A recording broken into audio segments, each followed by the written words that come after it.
Kejaksaan Negeri Banyuwangi menerima pelimpahan tersangka dan barang bukti atau tahap 2 perkara dugaan peredaran jamu tanpa izin dari Badan Pengawas Obat dan Makanan BPOM RI.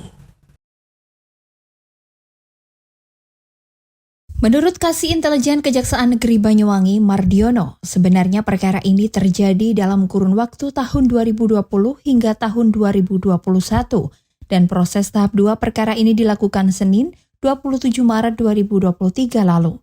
Dalam kasus ini, menurutnya hanya ada satu tersangka berinisial SC, warga desa Sumbersewu, Kecamatan Muncar, Banyuwangi.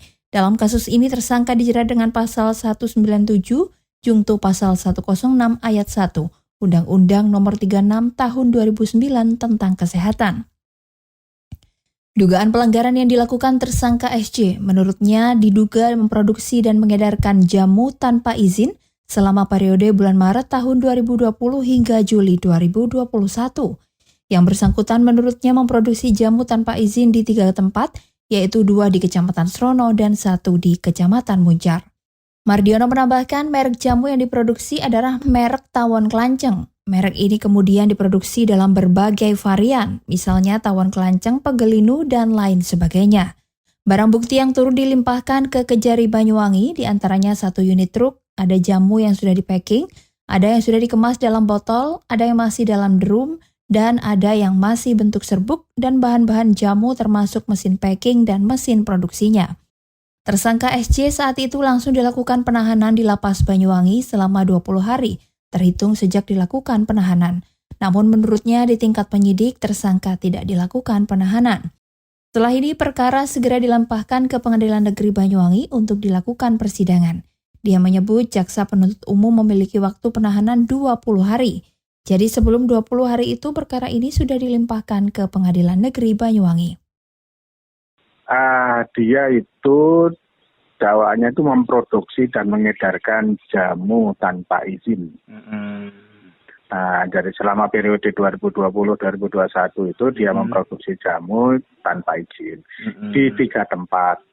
Dia itu punya 3 CV, di Srono 2, di Muncar 1. Kalau perkiraan sidangnya dari pelimpahan kemarin berapa lama Pak mungkin Pak? Ya pokoknya sebelum 20 hari itu ya paling sudah sidang itu.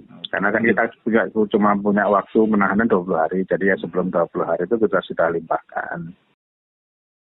Dikonfirmasi terpisah, pengacara tersangka SC, Eko Sutrisno menyatakan menghormati proses hukum yang saat ini sedang berjalan. Pihaknya akan mengikuti seluruh tahapan dari proses hukum perkara ini. Eko Sutrisno menambahkan perkara ini mulai berproses lebih dari setahun bahkan hampir 2 tahun. Mengenai lamanya proses dari perkara ini, dia mengaku yang lebih tahu adalah penyidik BPOM. Namun menurutnya proses ini lama karena penyidik kesulitan mencari alat bukti.